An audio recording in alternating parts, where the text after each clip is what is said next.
estudo é sempre importante, né? Mas como a gente tem nomes hoje de pessoas em estado gravíssimo, então, independente do nosso estudo, no final vamos fazer uma irradiação por essas pessoas, porque eu até lamentei não ter reunião hoje, porque é tanto sofrimento, é tanta dor, tanta gente em desespero, que só Jesus na causa. Mas a gente confia na espiritualidade, a gente sabe que independente da gente não estar lá fazendo a reunião propriamente dita, vamos fazer uma irradiação aqui por essas pessoas, por essas famílias, porque a coisa está complicada. O Rodrigo me falou que o grupo tinha escolhido o tema do animismo, foi isso? Quem tem dúvidas sobre animismo, só para ter uma noção, levanta a mão.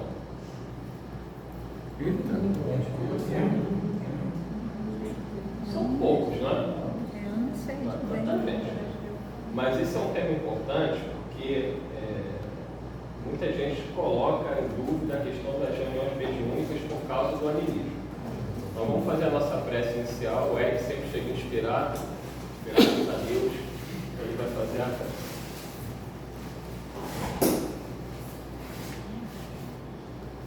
Abraços amigos, mais uma vez estamos aqui reunidos, buscando nos instruir para sermos instrumentos cada vez mais úteis no trabalho de auxílio, de amparo, de orientação aos nossos irmãos encarnados e encarnadas. Pedimos a vossa ajuda e orientação para que nós tenhamos uma noite produtiva, uma noite de grande aprendizado e que tenhamos os nossos corações e as nossas mentes abertas para recebermos esses ensinamentos e essas instruções que foram separadas para nós antes de hoje. Que possamos sair daqui refletindo sobre essas mensagens, sobre essas orientações, que possamos amadurecê-las para colocar em prática no nosso trabalho mediúnico. Abençoa a nossa reunião, abençoa a nossa noite de estudo. Que assim seja, graças a Deus. Não faz muito tempo, um companheiro chegou para mim e falou assim: participar de reunião de grupo de mestre é muito complicado. Eu falei, por quê? Ele falou assim: porque tem muito animismo. Eu falei, olha, toda reunião tem animismo. Ele ficou me olhando assim: toda reunião tem animismo. A questão é o que você entende por animismo. Né? Porque assim, tem gente que acha que o médium está fingindo. Aí é fraude. É outra história. Está confundindo as coisas. E tem médium que também acha que só ele é médium. Os outros é tudo enganação. Esse tipo de médium claramente está no processo de fascinação. Se ele acha que só a mediunidade dele é verdadeira, é de todo mundo é inimigo, e ele entende animismo como se as pessoas estivessem inventando uma comunicação, que não é bem isso. Então a gente vamos começar a ler e a gente vai aprofundando para entender o que é o animismo, até para porque gera muita dúvida, sobretudo dos médicos psicofônicos e às vezes até de quem vai doutrinar, quem vai dialogar, porque fica assim: mas será que é espírito mesmo ou será que é a própria pessoa? A gente vai ver que na prática isso não tem a menor importância. Então, vamos pegar o livro dos médios, no item 223. O Kardec fala sobre isso. As pessoas não leem, mas está aqui escrito. Capítulo que? Item 223. Vai pelo item. O capítulo é 19. É porque Kardec dividiu por item, aí até facilita para achar. Por um acaso é logo o início do capítulo. Então, capítulo 19, do papel dos médios nas comunicações espíritas. Item 223.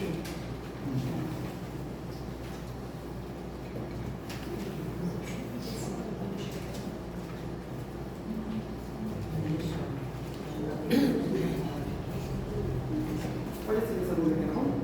Pode.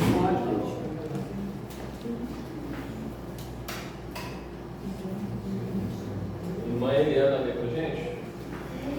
Então, como nós aqui. Então, item 223, primeira questão. No momento em que exerce a sua faculdade, está o médium em estado perfeitamente normal?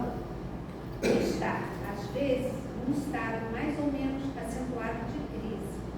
É o que a fadiga, né? É o que o afadiga, o que fadiga. E é por isso que necessita de repouso. Porém, habitualmente, seu estado não difere de modo sensível do estado normal, sobretudo se trata de médiuns escreventes. Então, essa é a primeira coisa importante que a gente vai ver, e isso vai variar muito de médium para médium, que é o médium, quando ele está ali, ele está no estado de crise, que na verdade a gente chama de transe. É um transe mediúnico. Tem médium que tem um transe profundo, tem médium que tem um transe muito leve, muito discreto. Sobretudo o médium que é chamado de médium consciente, né? Porque Kardec coloca de médiums conscientes, semiconscientes e mecânicos. O mecânico, que Kardec coloca aqui, é o médium, entre aspas, inconsciente. É o transe mais profundo. É aquele médium em que ele dá a comunicação e ele lembra pouco do que foi falado, porque o transe dele é muito profundo. Ele só vai lembrar mais se os espíritos quiserem que ele lembre, que aí eles aplicam lá um passe em determinadas regiões cerebrais e a memória volta, porque a memória está ali, só que ele estava num transe tão profundo que ele não se recorda. Agora, aí o problema é no médium mais consciente, o transe é leve, porque é muito difícil você distinguir o que é seu e o que é do espírito. Esse é o grande drama dos médiuns conscientes e semiconscientes, porque realmente, sobretudo no início, é muito difícil. Aí como é que faz? O tempo. Conforme você vai praticando, conforme você vai se conhecendo, você percebe claramente o que é seu e o que não é seu. A gente vai fazer uma palestra aqui às vezes, você faz toda uma programação, o que você vai falar. Quando você chega ali, você fala uma coisa completamente diferente. Você fala, meu Deus, eu programei tudo para falar aí. Por quê? Ali a gente está atuando como um médium intuitivo. Os espíritos chegam, você tem que falar sobre tal coisa. E a gente vai na ideia deles. A gente nem percebe, mas como a gente não está preocupado com isso, a gente está ali fazendo uma palestra, a gente não se preocupa, então a gente deixa o pensamento fluir. Quando o médium está na mesa, ele trava. Porque a ideia vem, ele está consciente, ele fica assim, mas isso é da minha cabeça? Então é o drama dos médios conscientes e semiconscientes. Vamos ver agora a segunda questão. Mas assim, todo mundo fica no estado de crise, sobretudo o médico que tem uma faculdade ostensiva. As comunicações escritas ou verbais também podem emanar do próprio espírito encarnado do médico? Que é a grande questão. Quer dizer, quando o médium está escrevendo ou ele está dando uma psicofonia, Kardec pergunta, pode ser que não tenha nenhum espírito estranho ali, que seja dele mesmo? Essa é que é o X da questão. Vamos lá, resposta. A alma do médium pode comunicar-se, como a de qualquer outra. Se goza de certo grau de liberdade, recobra suas qualidades de espírito. Tendes a prova disso nas visitas que vos fazem as almas de pessoas vivas, as quais muitas vezes se comunicam convosco pela escrita, sem que as chameis. Por que ficais sabendo entre os espíritos que evocais? Alguns há que estão encarnados na terra. Eles então vos falam como espíritos e não como homens. Por que você havia de dar o mesmo com o médium? Então aqui ele já confirma que sim, tem comunicações que é do próprio espírito do médium. Pode acontecer sim, quem está falando é Kardec. Aí agora outra pergunta.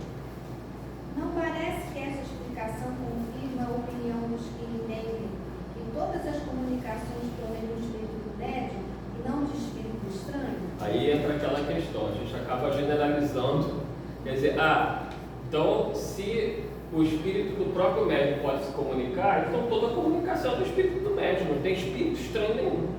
Quer dizer, é uma generalização, que é um absurdo. Né? Vamos ver a resposta. Os que assim pensam só erram em dar em caráter absoluto a opinião que sustentam. Porquanto, é fora de dúvida que o espírito do médium pode agir por si mesmo. Isso, porém, não é razão para que outros não atuem igualmente por seu intermédio. Uma resposta óbvia. né? Então, tanto pode ser aquela comunicação do próprio espírito do médium, como pode ser de um espírito estranho. Aí a próxima pergunta, logicamente, Kardec vai querer saber como é que eu faço para saber se é do médium ou se é de um espírito estranho. Como distinguir se o espírito que responde é do médium ou outro? Pela natureza das comunicações. Estuda as circunstâncias e a linguagem e distinguirás. No estado de sonambulismo ou de êxtase é que, principalmente, o espírito do médium se manifesta, porque então se encontra mais livre. No estado normal é mais difícil. Aliás, há respostas que se lhe não podem atribuir de modo algum. Por isso é que te digo, estuda e observa. Então, quer dizer, o que ele fala do sonambulismo e do êxtase? É um transe muito profundo. Porque se o médium está mais supraconsciente, dificilmente ele vai dar uma comunicação do próprio espírito dele. Agora, se o transe dele é muito profundo, por algum motivo, ele pode manifestar alguma questão até de vidas passadas dele, ou de questões que ele esteja vivenciando espiritualmente que se manifestem durante a reunião. Vocês conseguem entender isso? Que aí já começa a complicar um pouco. Quer dizer, o que é esse médium sonambúlico? É um médium de transe profundo, mas ele pode estar mais apto a ter a questão do animismo, porque o transe dele é mais profundo. Um médium consciente, dificilmente ele vai ser anímico, apesar dele ficar em dúvida, porque ele questiona, a racionalidade dele está ali o tempo todo. Será que sou eu? Será que não sou eu? Ao contrário, o médium consciente ele complica, porque ele fica naquela dúvida, vai, não vai, vai, não vai, vai, não vai, escrevo, não escrevo. Já no médium de transe profundo, que ele aqui fala do estado de êxtase ou do sonambulismo, ele é mais propenso a uma manifestação anímica, nesse sentido, do próprio espírito dele trazer alguma questão até de vidas anteriores. Entendeu? Vamos seguindo. E ele também falou que pela linguagem da comunicação nós vamos saber se é do médium mesmo ou é do espírito. Sim. A E aí tem linguagem... uma outra questão importante, já que a Wagner tocou nesse ponto. Como é que a gente pode entender a questão do animismo? Animismo vem da alma. Então, quer dizer, toda mensagem que passa pelo médium, ela tem que passar pelo médium. Vocês imaginem um filtro, né? Você joga água dentro do filtro. Se tiver uma tinta vermelha dentro do filtro, vai sair a água límpida misturada com o vermelho do filtro. Se tiver azul, vai sair meio azulado. Se tiver amarelo, vai sair meio amarelado. Mas é a mesma água, só que ela sai com as tintas do médium. Por isso que às vezes a gente observa em algumas mensagens, aí tu fala assim, pô, isso aí é a linguagem da Babel. Sim, porque dependendo do tipo de transe que ela tenha, o espírito vai ter que usar a linguagem dela. Isso não quer dizer que é uma mensagem totalmente anímica. Toda mensagem tem animismo. O que os espíritos falam? Quanto menos interferência do médium, melhor. Mas sempre vai ter a participação do médium. Então assim, jogou a água lá.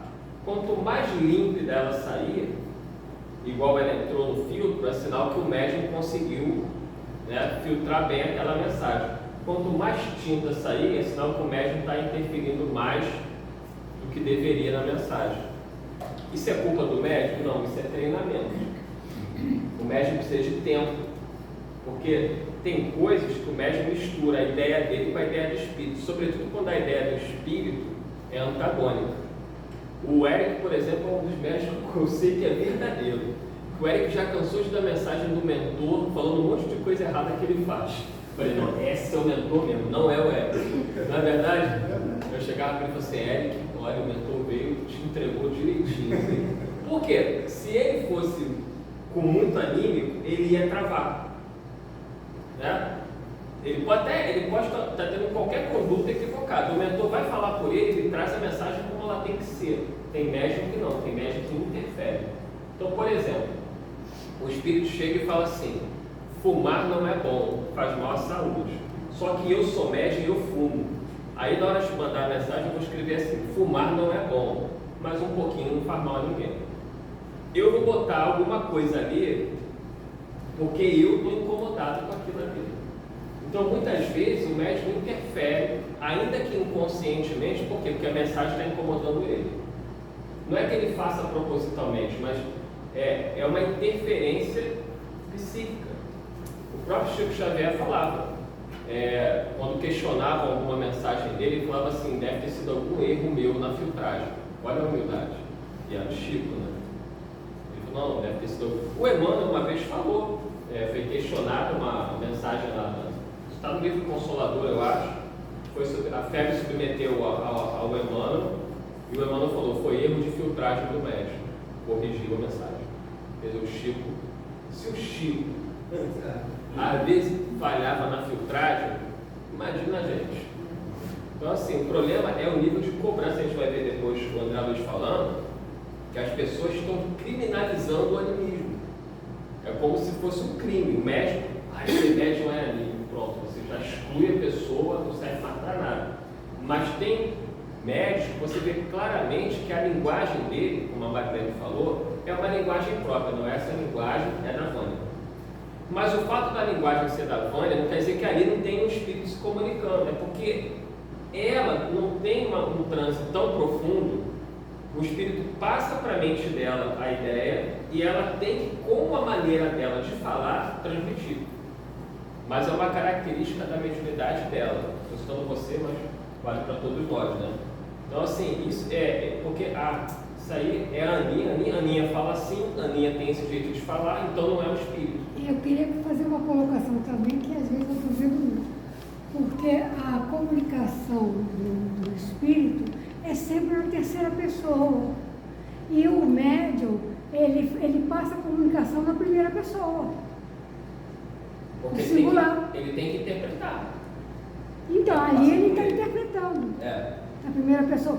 Quando é um médium já que consegue, né, fazer essa separação, ele passa a comunicação do espírito em terceira pessoa, porque o espírito fala para todos, ele não coloca ele dentro da comunicação. Quanto mais profundo é o trânsito, mais fidedigna tende a ser a comunicação.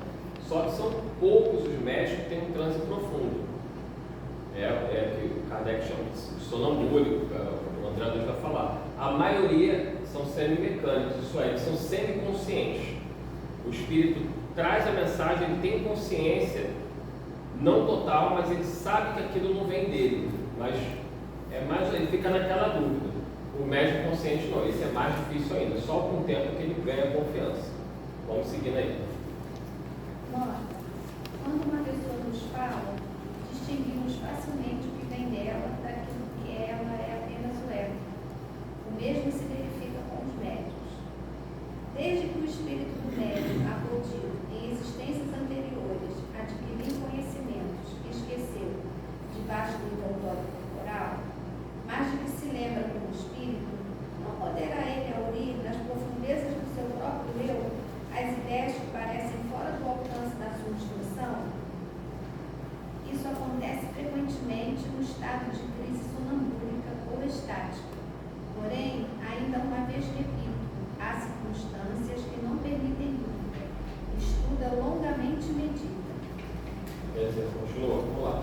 As comunicações que provêm do espírito do médium são sempre inferiores às que possam ser dadas por outros espíritos?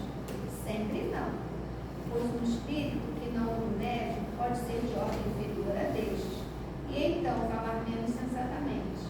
É o que se vê no sonambulismo.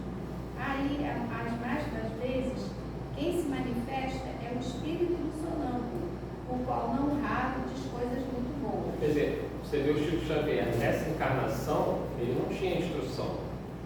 Estudou até a 4ª série primária. Mas aquele homem, você vê as obras dele, Parnaso Além Túmulo. Mas ele traz uma bagagem lá do... Exatamente. Ele foi filósofo, ele foi um filósofo. Não, o Chico é um dos maiores espíritos que Foi já um pisaram aqui na filósofo Terra. na Grécia. Isso é até uma discussão que não vem ao caso, né? Quem seria Chico Xavier? Mas eu tenho a minha ideia sobre isso, mas deixa pra lá. Depois eu quero saber. Eu quero saber igual na fofoca. Eu acho que você já falou já. Mas, não, deixa pra lá. Mas que é uma grande alma, gente, não há dúvida. A gente sabe. Ele não teve um médico Uma nesta luz terra muito igual esse grande, homem. uma luz.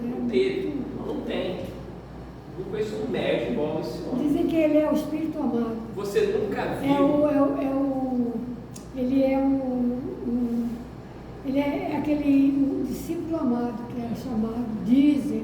Mas enfim, eu nunca vi o Chico ser grosseiro com ninguém. Numa entrevista, em lugar nenhum. Nunca vi. Quer dizer, é uma alma extremamente nobre que estava numa condição muito humilde e tal, mas quem conviveu sabe. Quem conviveu viu. Vocês tiveram a oportunidade, né, de... Sim. O Alex conta, né, que teve lá, e aí aquela filha enorme, aí quando chegou na vez do Alex, o Alex falou para o Chico assim: Chico, ora por nós somos lá de Ramos, na União Espírita Carlos Chaves, Teresinha de Jesus, Vicente de Paula, naquela época era 3 em 1. Aí o Chico: oro sim, meu filho. Aí a gente pensa o quê? Falou por falar, né? Tipo assim, uma filha enorme, que ele trouxe pedir para orar pelo centro. Passou um tempo, teve outra caravana, né? Foram várias caravanas, né?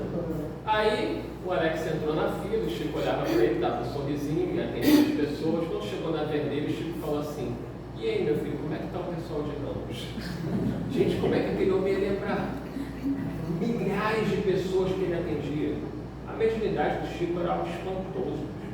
Ele orou mesmo, porque eu tenho que orar pelo Carlos Chagas, né? E a gente sobreviveu. Isso aqui já, essa casa quase caiu já. Né? O quê? Isso aqui, essa casa é um milagre, tá de pé. E a gente está como está hoje, né? Mas enfim, vamos lá. E houve também do Chico, o Herculano Pires, o Herculano como jornalista e Chico, era duro, né? Porque o Herculano e o Chico sempre com calma, tranquilidade. Ele estava em paz. Tinha que entender. Vamos lá. O espírito que se comunica pelo médium transmite diretamente seu pensamento ou este tem que intermediar o espírito encarnado do médium? Essa pergunta é fundamental. Quer dizer, o espírito que se comunica, ele transmite direto ou ele precisa do médium?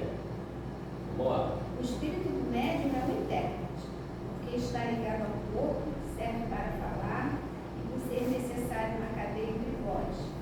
Os espíritos que se comunicam. Como é preciso um fio elétrico para comunicar a grande distância uma notícia, e na extremidade do fio, uma pessoa inteligente que a receba e transmite. Quer dizer, não tem jeito. A mediunidade é assim. O médium é o intérprete. Então sempre vai ter a tinta do médium. Não tem jeito.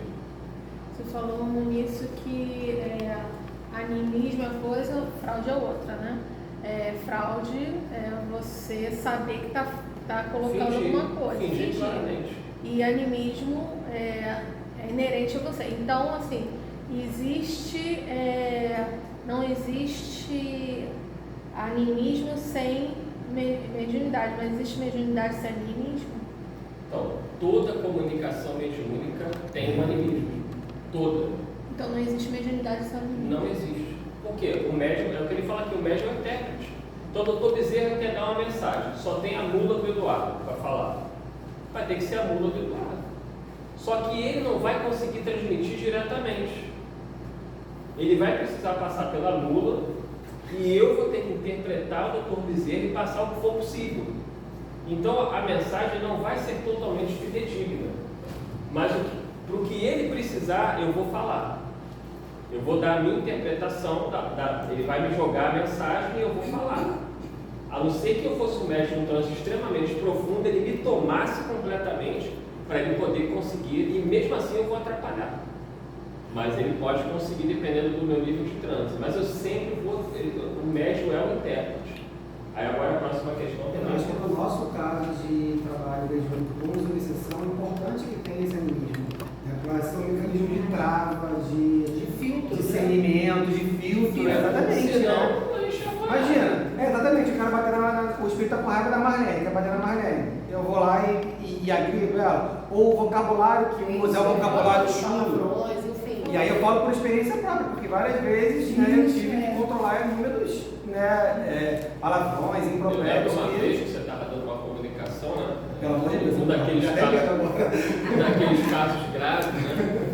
O espírito lá incorporou lá no Hélio. Tem gente que não gosta da palavra incorporar, mas a palavra incorporar é utilizada várias vezes na obra de André Luiz.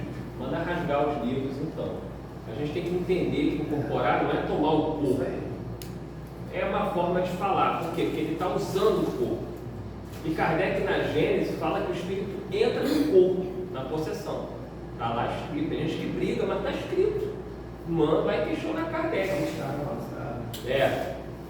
Mas normalmente a gente usa o termo incorporação nesse sentido. O espírito toma o médium, ele toma a mente, toma a boca e fala. E aí um espírito incorporou no médium, olhou para mim, a vibração era pesada. Ele já é carregado naturalmente, mas estava ruim. O espírito olhou para mim sempre com ódio e falou assim: se eu pudesse, falou bem calmo assim, sabe aqueles matadores bem frios? Falou assim: se eu pudesse, cortava você pedaço. Tu via claramente a vibração de ódio do espírito. É o que Kardec fala: olha e você verás. Tudo bem que o Eric não gosta muito de mim, mas não é para tanto. Eu queria me cortar pedaço por pedaço. Acho que nunca chegou nesse nível. Me dar uns tapas, alguma coisa assim, já chegou, mas a ponto de querer me cortar, não. Vamos lá. O espírito encarnado no médium exerce alguma influência sobre a comunicação essa é boa. que deva transmitir provindas de outros espíritos? Essa é que é a questão. Qual é a influência que o médium exerce? O que ele exerce, ele exerce. Agora vamos ver a resposta. Exerce. Porquanto, se estes não lhe são simpáticos, pode ele alterar-lhe as respostas e assimilá-las às suas próprias ideias e a seus pendores. Não influencia, porém, os próprios espíritos, autores das respostas. Constitui-se apenas em mal intérprete. Só quer dizer, você vê médios, claramente eles interferem na comunicação. Por quê? Porque eles querem impor. Eu vi um médico numa casa espírita aí, que ele chegou ao ponto de falar assim, aí eu falo, eu não vou dizer que é fraude, mas no mínimo é uma coisa lamentável. Não, porque aí o espírito se comunicou, dizendo em quem as pessoas tinham que votar. É fraude. E daí botou na conta do espírito. Não, pode ser um espírito zombeteiro também. Né? Não vou nem dizer que não seja. Pode ser um zombeteiro. Mas aonde que um benfeitor espiritual vai chegar numa comunicação mediúnica e dizer em quem você tem que votar? O cara está de brincadeira, entendeu? E o filho estava bem furado também, né? Quebrado, destruído. Agora, ou é um espírito zombeteiro que está enganando a ele próprio e quer causar. Porque os espíritos zombeteiros gostam disso, para causar a celeuma. Né? Porque uma comunicação dessa vai causar o quê? Uma divisão dentro do centro, como aconteceu, quase que o centro fechou. Agora, ou é uma fraude do médico, que é o mais provável, porque ele pensava de um jeito e queria impor o jeito dele, e aí ele botou na conta dos espíritos, ou o espírito zombeteiro, que domina a mente dele e jogou o negócio. Ou as duas coisas. Então, assim, sempre há a interferência do médium, não tem como. Então, agora nós vamos ver como que isso provoca problemas. No livro Nos Domínios da Mente, no Mundo Maior, vamos pegar aqui, tem um caso, no capítulo 9, tem um caso de uma médium, que acho que é a médium Otávia. Ela era uma boa médium e tinha que ser dada uma comunicação, capítulo 9, de um médico. Só que essa médium, ela foi escolhida dentre os outros médicos que estavam lá como a mais preparada. Porém, mesmo sendo a mais preparada, ela não tinha condições de filtrar a mensagem do médico como deveria. Vamos ver o rolo que deu. Qual página? Capítulo 9. Alguém já achou a página? Depende do livro. Esse aqui é 149. 177. Então, esse aqui é 149. 149. Tá, esse aqui. O meu também é 149. A Bel está no eletrônico dela ali. Qual é o Capítulo 9, mediunidade. Negociação. O que foi? O nome da negociação. Os domínios da mediunidade? Está no. Desculpa, é no mundo maior. No mundo maior, no mundo maior. No mundo maior. Os domínios da mediunidade depois. No mundo maior, capítulo 9. Terceiro parágrafo aí. Primeiro, segundo, terceiro. Alguns estudiosos do espiritismo pegaram? Vai lá, irmão. Alguns estudiosos do espiritismo, devotados e honestos, reconhecendo os escolhos no campo do mediunismo, criaram a hipótese do fantasma anímico do próprio medianeiro, o qual agiria em lugar das entidades desencarnadas. Seria essa teoria adequada ao caso vertente? Sob a evocação de certas imagens, o pensamento do médium não se tornaria sujeito a determinadas associações, interferindo automaticamente no intercâmbio entre os homens da Terra e os habitantes do além? Tais intervenções, em muitos casos, poderiam provocar desequilíbrios intensos, ponderando observações ocultas nos últimos tempos em vários centros de cultura espiritualista, com referência ao assunto, inquiria de mim mesmo se o problema oferecer relações com os mesmos princípios de Fábio. Ocorrências extraordinárias? Não. O instrutor ouviu. O instrutor ouviu-me paciente até ao fim de minhas considerações e respondeu benévolo. A consulta exige meditação mais acurada. A tese animista é respeitável. Partiu de investigadores conscienciosos e sinceros e nasceu para coibir os prováveis abusos da imaginação. Entretanto, vem sendo usada cruelmente pela maioria dos nossos colaboradores encarnados. Olha só o termo que ele usa, vem sendo usada cruelmente. Porque tem dirigentes de reunião que praticamente torturam o médium, acusando ele de ser anímico, como se isso fosse um crime. Total, entendeu? O Hermínio Miranda tem um livro chamado Diversidade de Carismas, em que ele conta a história da médium Regina, que era uma grande médium, mas a mulher era totalmente tolhida na reunião, porque ela não podia fazer um movimento, que é uma outra questão evidente, como o Eric falou, o médium tem que controlar, mas o mínimo você tem que deixar o espírito se manifestar. E o dirigente da reunião que a Regina participava, que está lá na universidade, ele dizia para ela que ela tinha que falar calmamente. O espírito podia estar com ódio com ela tinha que falar: meus irmãos, eu estou com muito ódio, eu gostaria de matar todos vocês, mas tudo na calma, entendeu? Isso era na fake?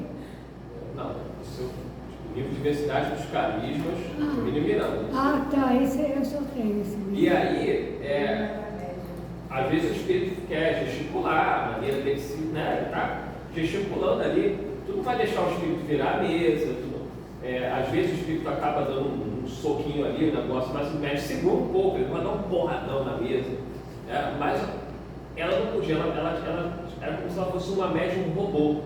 O dirigente torturava ela com isso, até que ela conheceu o Hermínio e aí a coisa melhorou um pouco. Mas aqui você vê que o espírito coloca cruelmente. Por quê? Os médios passaram a ser perseguidos por causa da questão do animismo. Vamos lá, seguindo.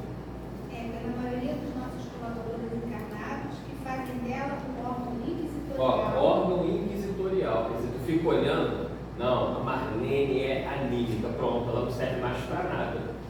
Você vai pegar a Marlene, vai excluir ela e ela vai passar a ser perseguida dentro da reunião pelo dirigente da casa. Isso é uma loucura. Isso acontece muito sem espírito. Vamos lá. Quando deveriam aproveitá-la como elemento educativo na ação fraterna. Milhares de companheiros fogem ao trabalho amedrontados, recuam ante os percalços da iniciação mediúnica, porque o animismo se converteu em cérebro. Afirmações sérias e edificantes, tornadas em um preciso sistema, impedem a passagem dos candidatos ao serviço pela gradação natural do aprendizado e da aplicação. Reclama-se deles precisão absoluta, olvidando-se lições elementares da natureza. Recolhidos ao castelo teórico, inúmeros amigos nossos, em se reunindo para o elevado serviço de intercâmbio com a nossa esfera, não aceitam comumente os servidores que hão de crescer e de aperfeiçoar-se com o tempo e com o esforço. Para aí, vai para a página 158, agora vamos ver o rolo que vai dar. Porque o médico tinha que dar uma comunicação. E tinha um grupo de médicos. Aí vamos ver como é que a coisa foi feita. Página 158, o parágrafo está assim: recebi dele de início. Bota aí, Manuel. Recebi dele de início. Pode botar na música que vai ser mais rápido. Primeiro parágrafo. No mesmo capítulo 11. É, mesmo capítulo, só estamos um pouco mais à frente. Mesmo capítulo 11. Desculpa, 9. Mesmo capítulo que a gente está, só que agora mais à frente, no parágrafo, recebi deles de início, tem livro aqui, Matheus. Vou deixar o teu bichinho aí. Tem um livro aqui sobrando. Internet que E dançou. Quem dancei? Não, Deixa eu você. Deixa eu ver. Tem Vou um voltar ó, aqui, vou ó. voltar. Dá lá, tem outro. Obrigada. Página 158. O dirigente tem que ser médico. Depende. Receber aquele espírito para ele ver. Depende. Mas não adianta. O ser humano é complicado. Vamos lá, irmã. Recebi dele. Recebi dele de início informações condensadas que anotei contentes. Fora igualmente médico. Então, André Luiz estava lá com o médico, né, que ia dar a comunicação. Deixar a experiência física antes de concretizar velhos planos de assistência fraternal aos seus inumeráveis doentes pobres. Guardar o júbilo de uma consciência tranquila, zelar o bem geral quanto que fora possível. Contudo, entrevendo a probabilidade de algo fazer além do tudo, receber a permissão para cooperar naquele reduzido grupo de amigos, com o objetivo de efetuar certo plano de socorro aos enfermos desamparados. O intercâmbio com os desencarnados não poderia transformar os homens em anjos de um dia para o outro. Pode pular aí para o próximo parágrafo. Acompanhando-lhe os argumentos com admiração, mantive-me silencioso, mas Calderaro indagou cortês após inteirar-se das ocorrências. E como vai o desenvolvimento dos seus elevados propósitos? Dificilmente, informou o interpelado. Os recursos de comunicação ao meu alcance ainda não são de modo a inspirar confiança à maioria dos companheiros encarnados. A bem dizer, não me interessa comparecer aqui de modo aureolado. Oi? De nome. De nome? Nome aureolado. Ah, sim, desculpa, de nome É porque o aureolado. nome dele, ele era um médico conhecido. Então ele tinha que dar uma mensagem e o problema era como ele se fazia ser reconhecido. De nome aureolado por terminologia clássica. E nem me abalançaria a oferecer teses novas, concorrendo com o mundo médico. Guia-me agora tão somente o sadio desejo de praticar o bem. Quer dizer, Entretanto, ele tinha um propósito ali. Ele, como médico, ele deixou algumas questões a desejar no campo da caridade. E agora, como médico desencarnado, ele queria trabalhar o que ele não fez enquanto encarnado. Mas ele ia dar uma mensagem e ia assinar o nome dele, para que as pessoas soubessem que era ele. Porém, ele não estava preocupado com termos técnicos, nem queria trazer nenhuma tese nova, ele só queria falar da caridade nessa área de assistência aos enfermos. Vamos ver o rolo que vai ter isso. ainda não lhe ouvimos apelos por intermédio de Eulália? Perguntou o instrutor. Não, por enquanto não. Sempre a mesma suspeita de animismo, de mistificação e inconsciência. Quer dizer, a Eulália estava sendo acusada de ser mistificadora e era uma das melhores médicas da instituição. E o que a gente faz? E a palestra meio, quando o diretor espiritual da casa convidou o colega a experimentar. Chegado o minuto aprazado, poderia cercar-se da médica. Aproximamos-nos do grupo de amigos imersos em profunda concentração. Imagina a gente lá em cima. Enquanto o novo conhecido se abeirava de uma senhora de porte distinto, certamente ensaiando a transmissão da mensagem que desejava passar à esfera carnal. Calderaro observou. Repara o conjunto. Já fiz meus apontamentos. Com exceção de 3 pessoas, os demais, em número de 8, guardam uma atitude favorável. Então, olha só, então são 11 pessoas, não é isso? Sim. 11 médicos, dos 11, 8 estavam até em boas condições, coisa rara, né? Às vezes a maioria ele fala, a corrente está fraca hoje. Por quê? Porque a gente chega lá em cima tudo estrupiado. Na verdade, muitas vezes, a gente vai mais para ser atendido do que para atender alguém. A verdade é essa, gente. A gente chega lá em cima tudo estrupiado. pela nossa fraqueza, por tudo que a gente vive. Até que aqui estava bom. De 11, 8 estavam em condições razoáveis e 3 estavam igual eu e o Eric e a Chile. Vamos lá. Todos esses se encontram na posição de médios pela facilidade que demonstram. Analisa a irmã Eulália e reconhecerás que o estado receptivo mais adiantado lhe pertence.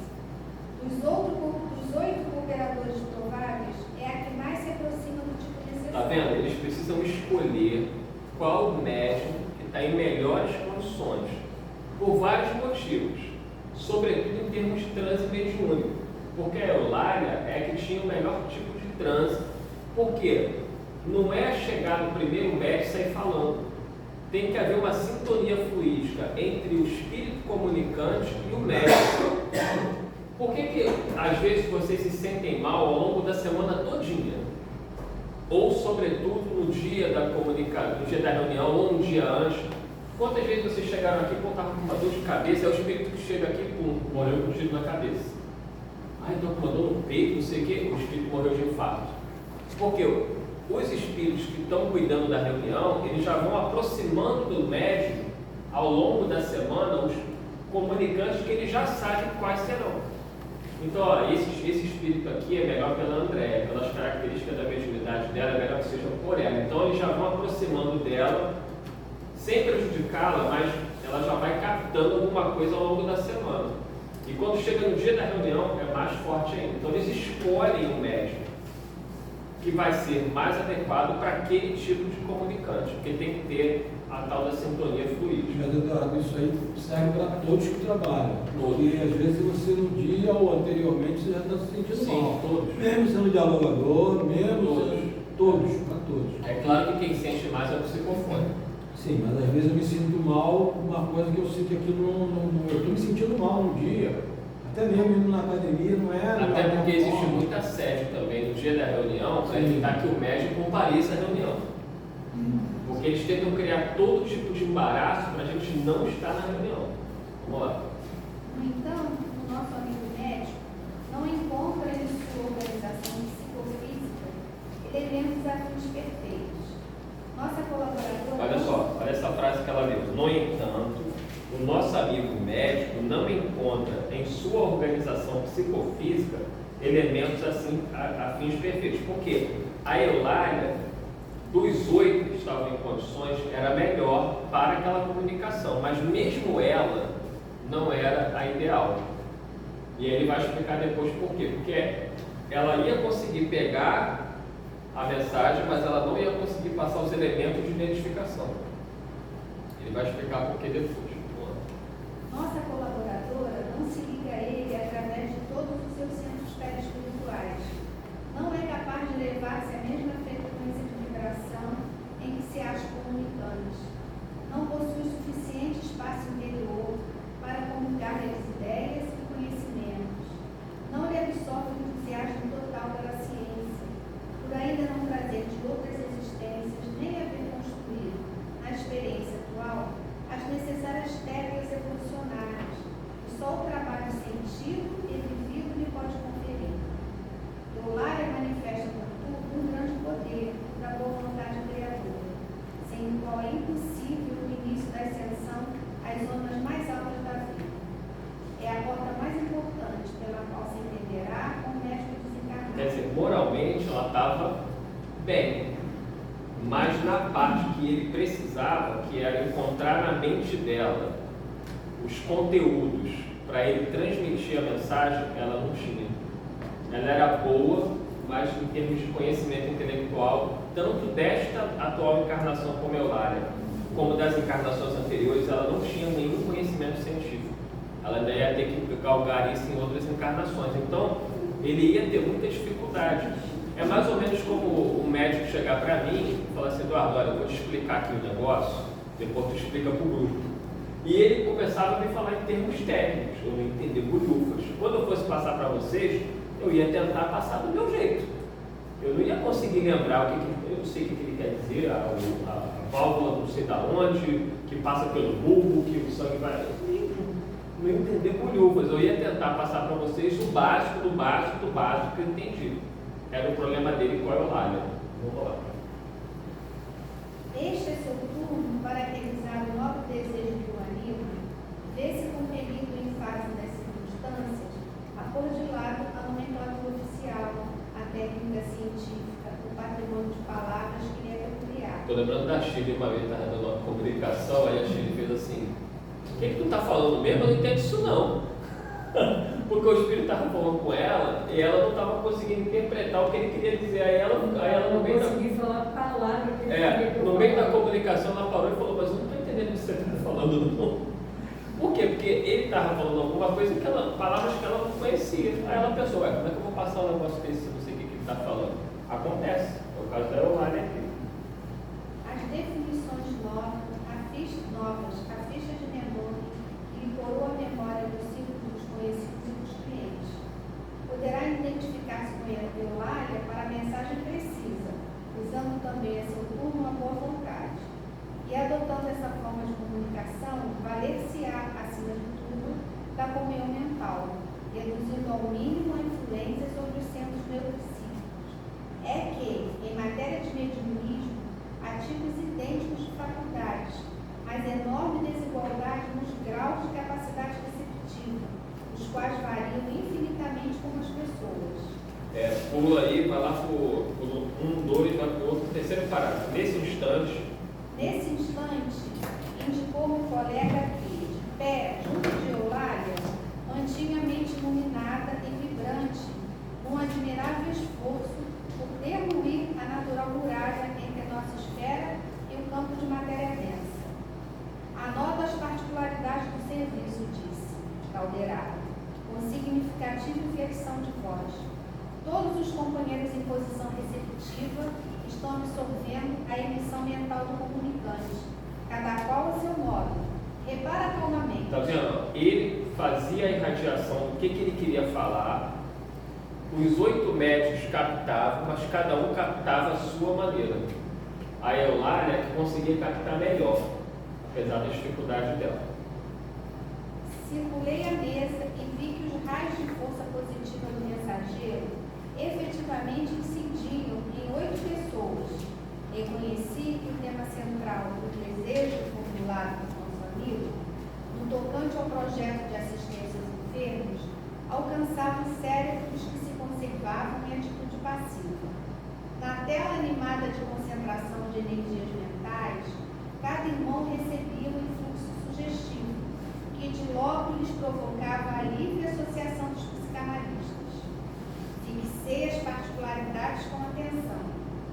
Ao receber a emissão de forças do trabalhador do bem, um cavalheiro recordou comovente paisagem de hospital.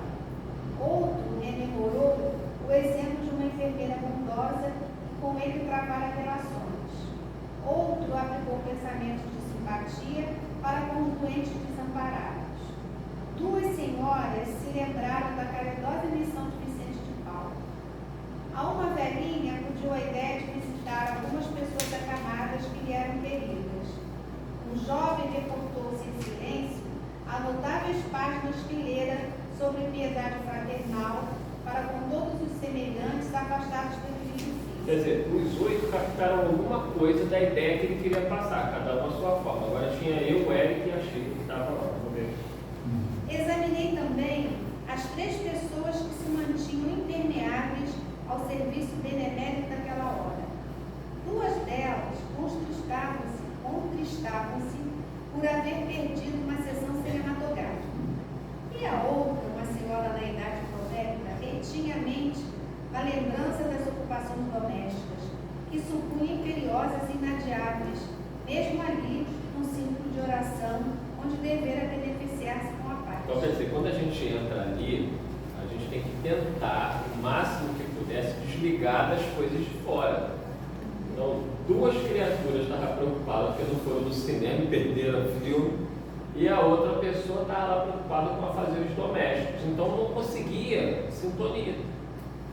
Às vezes a gente vai para a reunião muito mal, e aí não consegue a sintonia porque está muito mal. Tudo bem, a espiritualidade compreende, né? Vai nos ajudar, não vai nos julgar. Agora, Você ir preocupado porque o teu time de futebol está jogando e você não está assistindo, era melhor ter ficado em casa para assistir.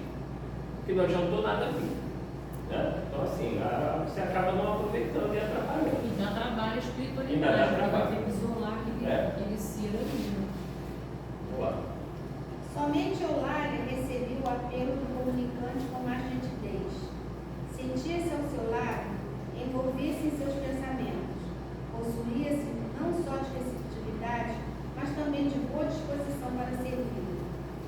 Decorridos alguns minutos de expectativa e de preparo silencioso, a mão da médium, orientada pelo médico e movida em cooperação com os estímulos psicofísicos da intermediária, começou a escrever, em caracteres irregulares, denunciando o natural conflito de dois cosmos psíquicos, diferentes, mas empenhados num só objetivo, a produção de uma obra elevada. Quer dizer, os 8 médicos captavam, mas ela conseguia captar melhor. Então ele foi nela e ela começou a escrever.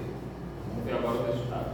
Acompanhei a cena com interesse, mas alguns momentos me fazia-se a leitura do pequeno texto obtido. O comunicado era vazado em forma singela, como um apelo fraternal. Meus irmãos, escreveu o emissário, que Deus nos abençoe. Identificados na construção do bem, trabalhamos na assistência aos enfermos, necessitados de nosso concurso entre os longos sofrimentos da aprovação. Pode pular, vai para outra página, aí vai no parágrafo assim, o comunicante assinou o seu nome. Porque ele dá a mensagem, ele deu a mensagem, aí a Eulália escreveu, o comunicante assinou o seu nome, assinou o nome. Comunicando em plano de ação, isso? Não, o comunicante assinou o nome e daí a alguns minutos... Tá, o comunicante assinou o nome e daí a alguns minutos encerravam-se os serviços espirituais da noite. Quer dizer, a mensagem foi dada. Vamos ver o que acontece agora. O presidente da sessão, seguido pelos demais companheiros, Rodrigo, iniciou o estudo e debate da mensagem. Concordou-se em que era edificante na essência, mas não apresentava índices concludentes da identificação individual. Não procedia, possivelmente, do conhecido profissional que a subscrevera. Faltavam-lhe os característicos especiais, pois um médico usaria a nomenclatura adequada e se afastaria da craveira comum. ele não está de todo errado. O problema é essa questão, que você, para ter determinados tipos de comunicação, você tem que ter médios, que Kardec chamava de médios positivos especiais. Porque senão qual era o questionamento? Se fosse o doutor fulano de tal, ele não ia escrever de uma maneira tão simplória como ele escreveu, mas a Eulália só conseguia registrar assim. A mensagem era verdadeira, era do médico, ele assinou, mas a Eulália não tinha condições de trazer o conhecimento que ele tinha. E aí a mensagem foi tida como ali. E a tese animista apareceu como tábua de salvação para todos. Transferiu-se a conversação para complicadas referências ao mundo europeu. Falou-se extensamente de Richer e do metapsiquismo internacional. Pierre Janet, Charcot, Desrochard e Arxakov eram a cada passo trazidos à barra. O comunicante, em nosso plano de ação, dirigiu-se desapontado ao meu orientador e comentou: ora essa, jamais desejei despertar semelhante polêmica doméstica. Pretendemos algo diferente. Bastar-nos-ia um pouco de amor pelos enfermos, nada mais. Calderaro sorriu sem dizer palavra, evidenciando preocupação em o objetivo mais importante, acercou-se de Eulália entristecida. A médica ouviu reflexões preciosas com irrefreável amargura. Curvara-se a mente, agora empanada por densos véus de dúvida. A argumentação em curso nublava-lhe o entendimento. Arejavam-se-lhe os olhos de lágrimas que não chegavam a cair. A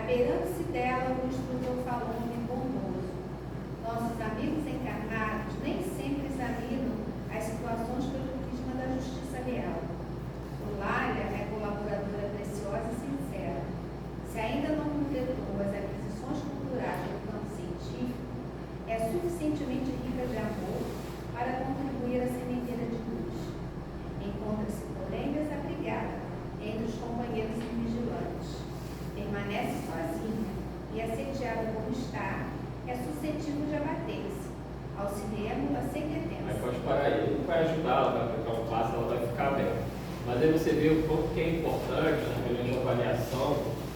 Eu já vi tanta reunião de avaliação aqui, meu Deus. As pessoas só faltavam acabar com o médico. Pelo amor de Deus, total falta de caridade. Porque assim, a gente às vezes exige do médico coisas que cada um tem o seu tipo de mediunidade, cada um tem uma maneira de ser. Então assim, você ficar acusando o médico, isso é livre. Você não sabe controlar o espírito. Às vezes o médico não está aprendendo. A gente tem que dar apoio à pessoa, não é ficar criticando. Você deu um soco muito forte na mesa. Acontece. Com o tempo o médico vai conseguir controlar. A gente exige demais das pessoas e causa insegurança. Trava. A pessoa deu um socão na mesa. É ruim? É ruim. Então depois o dirigente chega perto da pessoa, com calma, conversa. Abel, tenta controlar um pouco mais. O espírito deu um soco muito forte na mesa. Ele gritou muito alto, você consegue controlar. Mas eu estou dando confiança para ela, eu estou acolhendo, eu não estou criticando. O nosso problema é fazer a avaliação para criticar o outro. E acaba fugindo do propósito. Você não sabe doutrinar, então era para ter falado assim. Olha como é que você falou, a pessoa trava, não consegue mais falar. Então, assim, infelizmente, nós temos esse péssimo hábito de querer criticar e julgar. Ajuda a pessoa. A Amazônia, quando começou a doutrinar aqui, a Amazônia gaguejava, a Amazônia chorava, e Eduardo, eu não consigo, eu não vou. E quando ela saiu daqui da casa, que ela se mudou, ela já estava doutrinando muito bem. Conversava direitinho, com calma, mas no começo ela pirava. Por quê? Porque criticavam ela. Às vezes, gente, a gente vai conversar com o espírito na reunião mediúnica, com tato, com cuidado. Aí esquece do cuidado, contato nas relações entre si, dentro do grupo. E essas coisas acontecem nas reuniões, eu já peguei várias vezes no tempo que a gente está aqui. E nem sempre é do dirigente da casa, não. Mas muitas vezes Mas Eduardo, o Raul Teixeira ele tem um comentário no livro dele sobre mediunidade, que ele diz que o médium que não estuda, ele não muda nunca, ele vai ser sempre aquela coisa que de dar soco, de gritar, ele deixar que o espírito domine ele. O médium precisa estudar para poder saber controlar essas coisas. Exatamente. Não é que ele vai ser assim a vida toda. O estudo no início tudo que bem. faz com que a gente melhore em tudo na vida. Quando ele estuda, ele começa a aprender a se controlar, porque na verdade, como você disse, o espírito não entra dentro da pessoa, é mente com mente, a comunicação mental. Mas se deixar o espírito deixar, ele toma conta.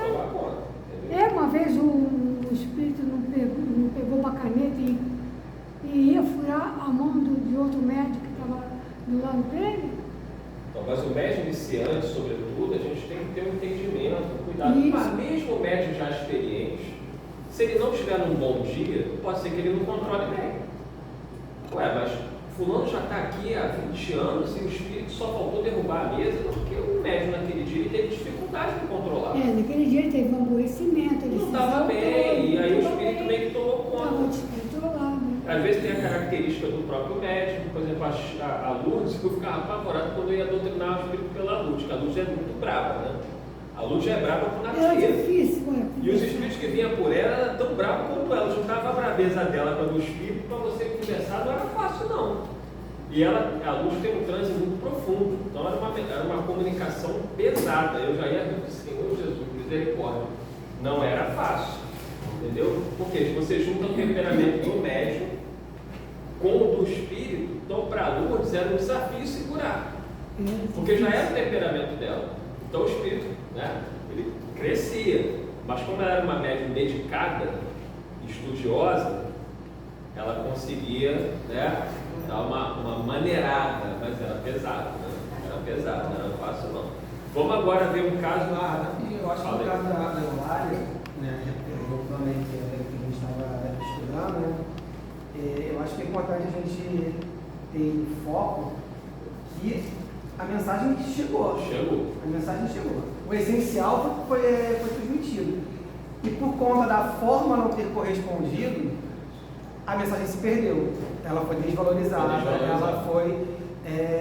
O médico falou, poxa, exatamente. Eu queria incentivá-los a ajudar os enfermos, só isso. E eu acho que no nosso próprio trabalho, no nosso cotidiano, a gente passa por situações onde nós nos questionamos e questionamos o outro em relação à comunicação, pela forma como a comunicação é dada, e aí a gente tende a, por conta da forma, não corresponder àquilo que eu esperava, aquilo que eu acho que é o ideal, eu desmerecer aquele conteúdo que foi dado, né? E aí a gente perde uma comunicação que de repente seja de relevância para o tratamento de uma pessoa, a gente põe em descrédito aquela comunicação por conta do formato, sendo que todos nós estamos em processo ainda, né? Todos nós estamos... Por isso que a gente fala, como é que a gente fala na reunião? Quando a gente vai fazer a avaliação, eu não estou preocupado em ficar avaliando mensagem. Eu pergunto para os médicos, o que vocês perceberam? Viu que dos 8 aqui, cada um pescou uma coisinha? Cada um pescou uma coisinha. Mas cada um pescou uma coisa diferente do outro. Por quê? Cada um entrou na sintonia de uma maneira diferente. Então, quando eu pergunto a vocês na reunião, o que vocês perceberam de cada mensagem que possa ajudar? Não é, o que o Eric viu é diferente do que a Helena viu, do que eu vi, do que o André. Não importa, cada um pescou o que podia pescar. E tem uma interferência do animismo aí. Sim. Porque essa questão era de que o espírito foi levado a um lugar que transmitia paz. A Eliana vai entender isso como uma praia, eu vou entender como uma floresta, o outro vai entender como um descampado, né? Mas a essência é o sentimento de paz que ele sentiu. Ele foi levado a um lugar de paz. No caso aqui, um exemplo, um lembrou de uma enfermeira, o outro lembrou de Francisco de Assis, o outro, mas tudo era o quê? O foco de ajudar. Exatamente. E a gente traduz na nossa mente naquilo que a gente tem como referência. Às vezes o médico fica assim, mas eu vou falar para quê? Que a gente está ali pedindo por uma pessoa que está precisando de socorro. O que cada um viu, a gente vai somando. Não, pô, isso aqui tem a ver, isso aqui pode ajudar, tal, e aí você vai poder orientar a família. Então, toda informação é útil, né, Aninha?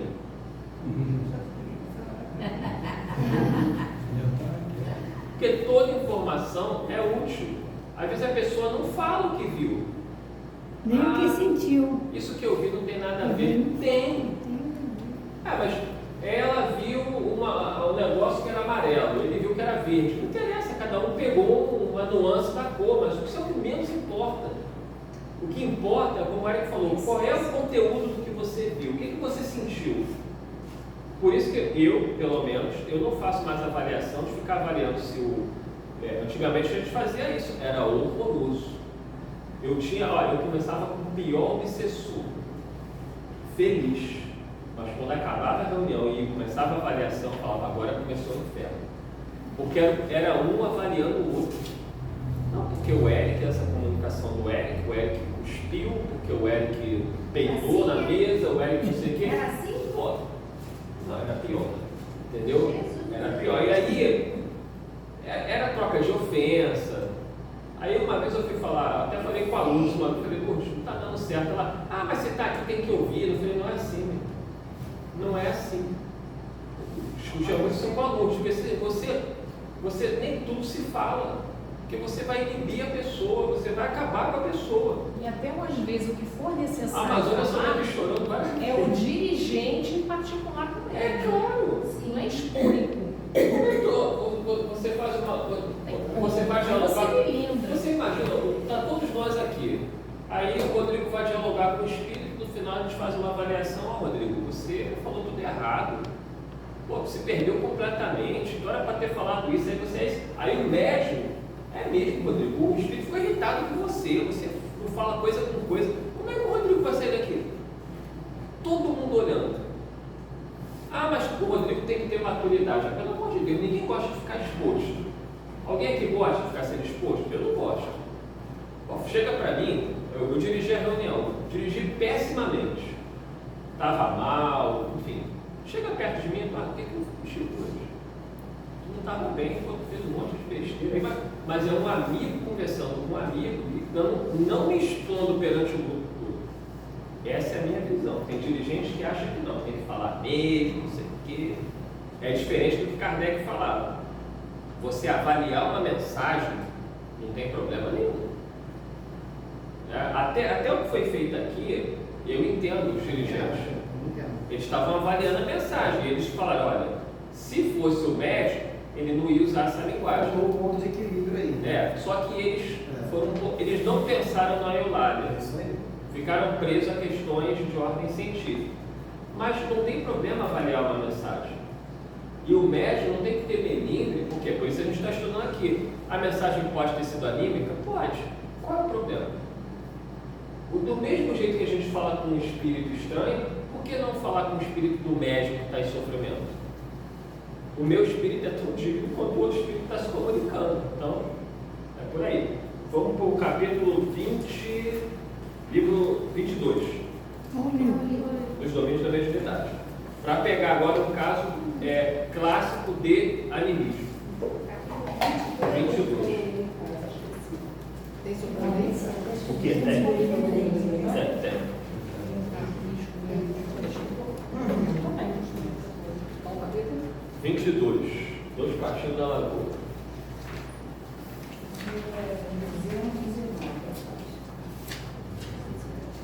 Olha que está rápido, né? Das primeiras férias. 242. Ele é 243, no caso, né? Não tenho nenhum. 243, esse novo aqui. Emissão do passado? Isso. 1209. Achou, irmão?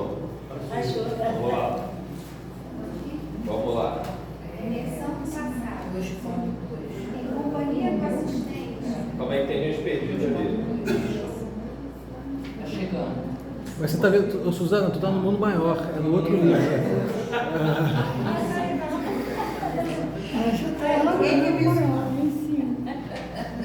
Eu frequentava o centro lá na Penha, né? E o companheiro Marco Aurélio, que vocês conhecem, né? E tinha um amigo nosso, o seu Joãozinho, que ele desencarnou há pouco tempo, amigo da Miranda também. O João uma vez chegou com o Marco Aurélio e falou que ele trabalhava à noite e tal, que ele trabalhava de agente penitenciário. E aqui estava muito frio, ele se misturava um leitinho, ele botava um conhaque para esquentar. Falou isso para o Marco Aurélio.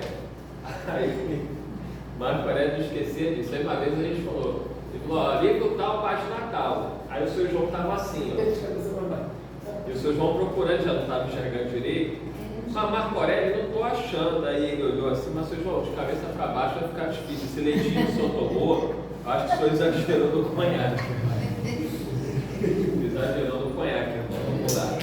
Caiu Ó, caiu o tem que beber menos, irmão. Vamos lá. Versão do passado.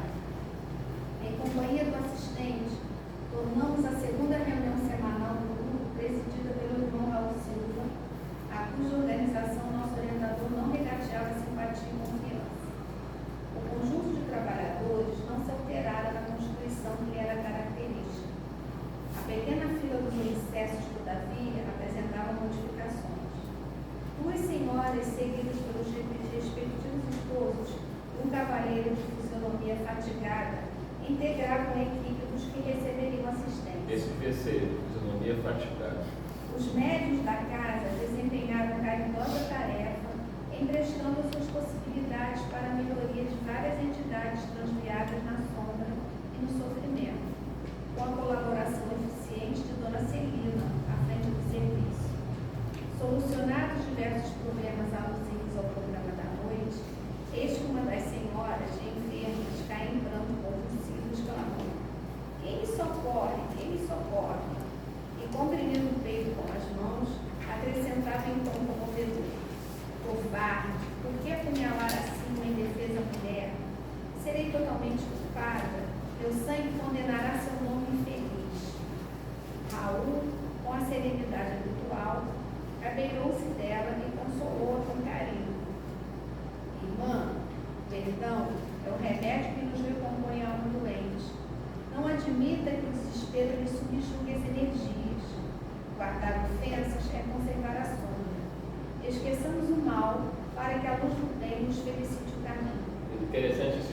André Luiz, para quem trabalha, por exemplo, como dialogador, aqui você tem uma ideia de como conduzir um diálogo com o espírito. É o que a Marilene falou, tem que estudar. Quem trabalha com psicofonia tem que ler bastante. Quem trabalha com diálogo tem que ler, porque quanto mais a gente lê, as ideias vão entrando, e na hora a coisa vai fluindo. Mas vocês veem aqui que a mulher, a médica, ela foi para um atendimento. Ela fala: covarde, por que apunhalar assim uma indefesa mulher? Serei totalmente culpada? Quer dizer, parecia uma comunicação mesmo, parecia que tinha um espírito ali falando. É estranho. Vamos ver. Olvidar nunca. O Senhor sabe o que vem a ser uma lâmina enterrada em sua carne? Sabe o que seja a calamidade de um homem que nos suga a existência para arremessarmos a miséria, comprazendo-se depois disso em derramarmos o próprio sangue? Sim, sim, ninguém lhe contraria o direito à justiça, segundo as suas afirmações. Entretanto, não será mais aconselhável guardar o pronunciamento da bondade divina? Quem de nós estará sem mágoa? Pula, vai lá para pula 1, 2, vai aparecer perplexos. Perplexos, Hilário e eu lançamos um olhar indagador ao assistente, que nos percebeu a estranheza, porquanto a enferma, sem a presença da mulher invisível que parecia personificar, prosseguia em aflitiva posição de sofrimento. Não vejo a entidade que a nossa irmã se faz intérprete, alegou Hilário. Quer dizer, os espíritos, o Hilário e o André Luiz, viu que não tinha espírito nenhum com ela. Era só ela falando. E aí eles falaram: ela está falando de quem? Porque não tem espírito nenhum ali se comunicando, é ela. Aí ele vai explicar. Sim, disse por minha vez. Observo em nossa vizinhança um triste companheiro desencarnado, mas se ele estivesse telepaticamente ligado à nossa amiga, de certo a mensagem definiria a palavra de um homem sem as características femininas da lamentação que registramos. Em verdade, não notamos aqui qualquer laço magnético que nos induza a assinalar fluidos teledinâmicos sobre a mente da médica. Quer dizer, se fosse aquele homem que estava ali perto, que tinha a ver com a história, ela não ia falar como mulher, ela ia falar, e a comunicação seria dele como homem, e ela estava ali acusando a ele, mesmo sem ele estar se comunicando. Quer dizer, não tinha nenhum comunicante ali, era ela própria se lamentando da recordação lá de trás. Mas ele vai explicar o porquê disso. Algos afagou a fonte da doente em lágrimas, como se lhe auscultasse o pensamento, e explicou: estamos diante do passado de nossa companheira. A mágoa e o azedume, tanto quanto a personalidade supostamente exótica de que dá testemunho, tudo procede dela mesma. Ante a aproximação de antigo desafeto, que ainda persegue de nosso plano, revive a experiência dolorosa que lhe ocorreu em Cidade do Velho Mundo, no século passado, e entra em seguida a padecer insopitável melancolia. Quer dizer, a presença daquele espírito provocou nela um fenômeno anímico. Ela lembrou do passado e aí ela começou a falar com aquela personalidade lá da outra encarnação, se lamentando por tudo que ele fez contra ela. Mas você vê que ele tinha uma ligação. A presença dele impulsionou o fenômeno anímico. Isso pode acontecer com qualquer um de nós numa reunião mediúnica. Então, um determinado espírito se aproxima do médium, se aproxima da Marlene. Ele não vai dar comunicação, mas ela, sentindo a vibração dele, ela pode se recordar de uma existência anterior onde eles tiveram algum problema. Aí ela vai dar uma comunicação que é dela mesma, só que com a personalidade do passado. É uma comunicação anímica. Aí faz o quê? O que o Raul fez. Vai conversar com ela e doutrinar como se fosse qualquer espírito, porque ela merece também ter o socorro naquela hora. Continuando. E começou a luta na carne, na presente reencarnação, possuída de novas esperanças, contudo, tão logo experimenta a visitação espiritual do antigo verdugo, que ela se enleia através de vigorosos laços de amor e ódio. Perturba-se-lhe a vida mental, necessitada de mais ampla reeducação. É um caso no qual se faz possível a colheita de valiosos ensinamentos. Isso quer dizer, então, a frase de Hilário ficou no ar, porque o instrutor lhe definiu o pensamento acrescentando: Isso quer dizer que nossa irmã imobilizou o grande coeficiente de forças do seu mundo emotivo. Vamos lá, pula esse. 1, 2, 3. Analisei-a. Analisei-a com atenção e concluí. Mediunicamente falando, vemos aqui um processo de autêntico animismo. Nossa amiga supõe encarnar uma personalidade diferente quando apenas exterioriza o mundo de si mesma. Então, o caso dela é um caso clássico de animismo. Não tinha espírito nenhum ali se comunicando, a não ser ela própria que estava trazendo o passado à tona. Poderíamos então classificar o fato no quadro da mistificação inconsciente, interferiu Hilário indagador. Aulus meditou um minuto e ponderou. Muitos companheiros matriculados no serviço de implantação da nova era, sob a égide do espiritismo, vêm convertendo a teoria animista num travão injustificável a lhes congelarem preciosas oportunidades de realização do bem. Portanto, não nos cabe adotar como justas as palavras mistificação inconsciente ou subconsciente para batizar o fenômeno. Quer dizer, você dizer que um médico que está tendo uma comunicação anímica está mistificando, é lamentável. Está escrito aqui. E muita gente dá a entender que a comunicação anímica é uma mistificação. Eu acho que se nesse caso ele teve esse gatilho, aquela alma tem muita precisão de ajuda. É uma forma de pedido de socorro. É claro. E é falta de caridade, né? Você ainda chamar a criatura de mistificador. Pois é. Ele, enquanto vítima, passar a ser um algoz de uma situação hipotética que foi criada. Isso acontece muito, em muitos centros. Porque o vidente, por exemplo, o Alex tinha uma vidência fantástica. Aí digamos que a André está dando uma comunicação. Aí o Alex chegava na hora da avaliação, não, André, não tinha espírito nenhum ali, era você mesmo. Tranquilo. Só que aí o Alex falava assim, isso aí é uma mistificação. Lascou. Por quê? É como se a André estivesse mentindo.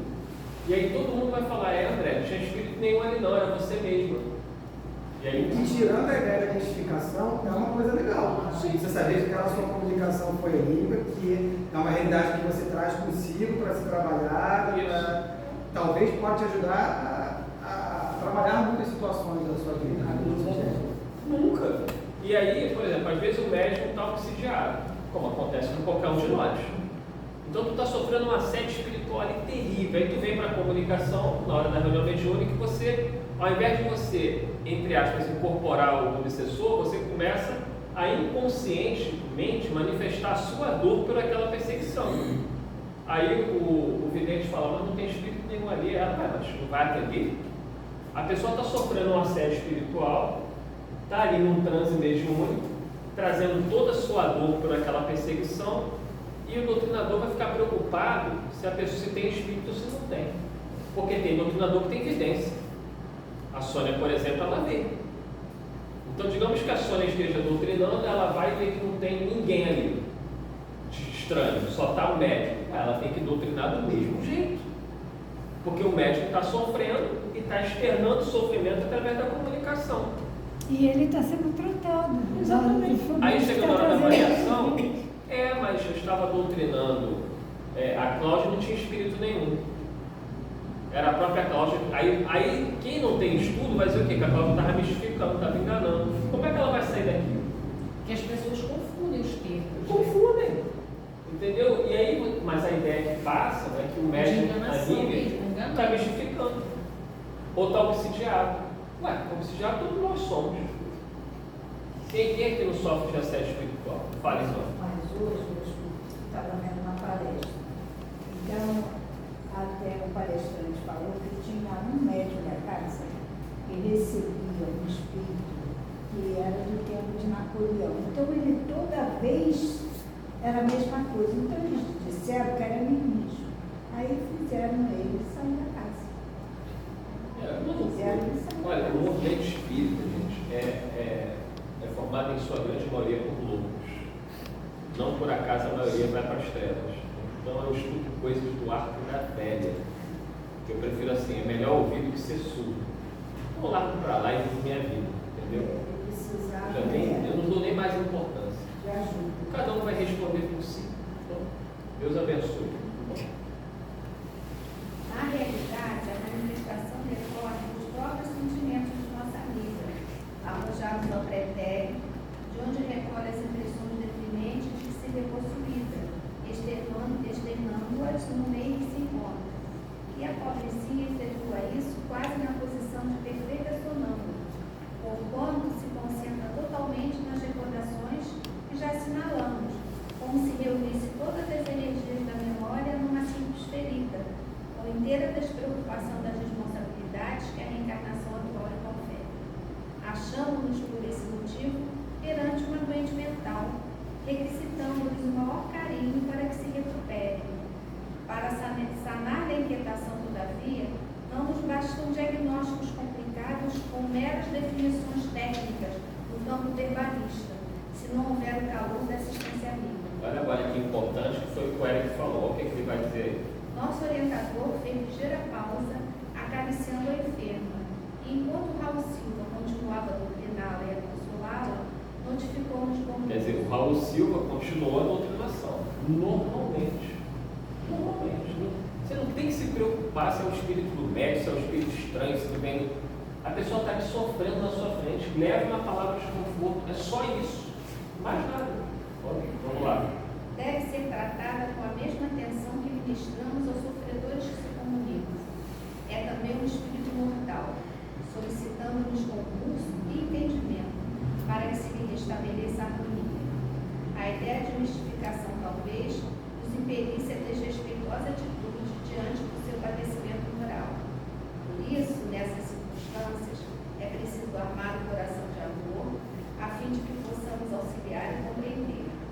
Um doutrinador sem tato fraterno apenas lhe agravaria o problema, porque, a pretexto de servir a verdade, talvez lhe impusesse corretivo inoportuno ao invés de socorro providencial. Quer dizer, o doutrinador, digamos que ele percebesse que não era uma comunicação e falasse assim: ô Eric, para com isso, é você mesmo.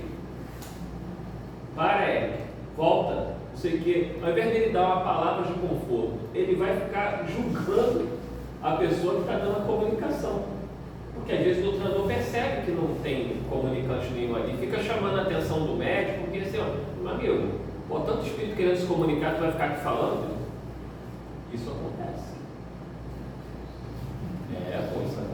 Acontece muito. Vamos lá. Primeiro é preciso... Ele já está pensando o que ele faria com esse médico. Mas é melhor nem pensar. Primeiro é preciso remover o mal, para depois fortificar a vítima na sua própria defesa.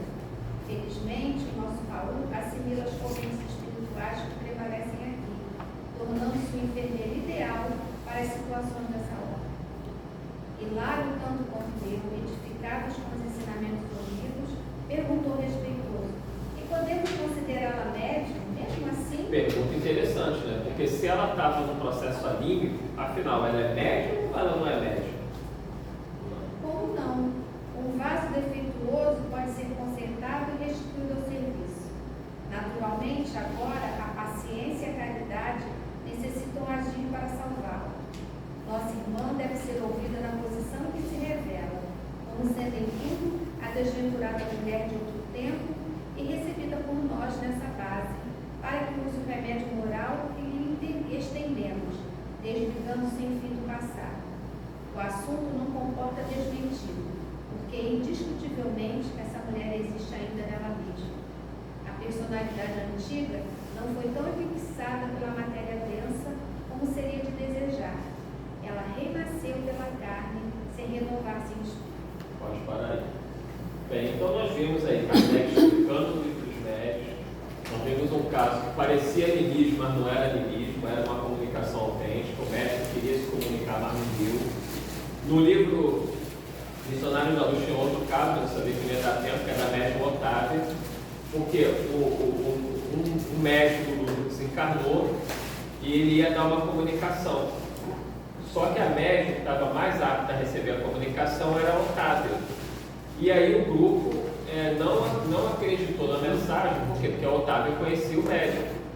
E aí todos acharam que era uma manifestação anímica também. Quer dizer, apesar de todo o esforço da Otávia em trazer a mensagem, mas não dava para ela, porque a família estava presente na reunião, além do grupo mediúnico, queria identificações bem detalhadas, apelidos, coisas que ninguém soubesse. Só que isso a Otávia não conseguia registrar. Era igual a Eulália, ela conseguia captar a mensagem, mas não detalhes. E aí o grupo todo duvidou, acho que só a esposa que acreditou que era ele, mas a maioria, é como se o Eric batesse as botas e viesse, não estou te azarando não, tá? Tu viesse dar uma comunicação no grupo. Aí o Edu, né, todo mundo, não, será que é o Eric mesmo, não sei o quê. E aí o Eric dá uma mensagem que nem um doce de coco, né, bem diferente dele. Aí todo mundo disse, não é. Isso não é. Por quê? Porque ele poderia não encontrar nenhum médium que conseguisse pegar uma sintonia adequada para ele dar um apelido, a forma carinhosa que ele chamava o Davi, uma brincadeira que ele fazia em casa, porque médium assim é raro. Kardec fala que médium assim, ele chama de médium positivo especial. É aquele médium que tem uma capacidade de filtragem muito boa, com um transe muito profundo. Você viu as mensagens que vinham pelo Chico, vinha nome, CPF, identidade, comprovante de residência, no apelido, vinha coisa do arco da velha, tinha coisa que aí, o pessoal até falava assim, o Chico lê a mente da pessoa. Tinha detalhes da mensagem do Chico que nem a família conhecia. A família tinha que ir procurar as informações para ver se eram verdadeiras ou não. A Ilza, que trabalha comigo, psicóloga, não a da rádio, mas ela recebeu uma mensagem da filha que desencarnou na epidemia de dengue. O marido dela era ateu e ela ficou 2 anos em depressão. A menina com 10 anos desencarnou com dengue, isso na última grande epidemia. E aí veio um médico de São Paulo. Aí uma amiga falou que vinha um médico e falou com ela, vamos lá, quem sabe você recebe alguma coisa e tal. E aí o marido falou, olha, por mim você não ia, mas vendo o sofrimento da mulher, ele foi junto, falou, eu vou com você para você não ser enganado. Ele era ateu. Aí foram, ele só autorizou ela a dar o nome da menina e a data de desencarne. Vocês têm que ver a mensagem. A letra, ela me mostrou uma redação da menina e eu fiquei impressionado. Eu falei assim, cara, eu nunca tinha visto igual. Mas isso não era o principal não. A mensagem, ela falou do Vasco, que é o time do pai. Ela falou para o pai não ficar triste porque o pai tinha perdido o samba, que ele, além de professor, ele também escrevia samba enredo, né? Acho que até para Imperatriz, se eu não me engano. E naquele ano o samba dele não tinha sido escolhido. Ela falou, pai, não fique triste se o samba não foi escolhido. Quer dizer, o médium, sem nunca ter visto, não saber nada, ele conseguiu captar detalhes. O pai que era ateu agora, ele falou, não tem como duvidar, é minha filha. Porque assim, é tão autêntico, mas isso é coisa rara. Médium assim não tem em qualquer esquina. Vamos fazer uma reunião de psicografia aqui no centro? Dá para fazer? Dá. Mas a maior parte das mensagens vai ser tipo da Eulália. Por melhor que seja a boa vontade do médium, ele não vai conseguir pegar detalhes. E às vezes pega, mas não tem a confiança. Mas não pega. Olha, porque o médico já experimentado, ele não tem essa preocupação. Ele sabe que aquilo não é dele, ele vai tranquilo. Tinha uma médica que se encarnou há pouco tempo, a Célia, que ela nem era espírita. Eu acho, né? Pelo amor, aquela mulher, ela falava, tem um espírito aqui, está falando isso, está falando aquilo, não sei o quê. Ele falava tudo.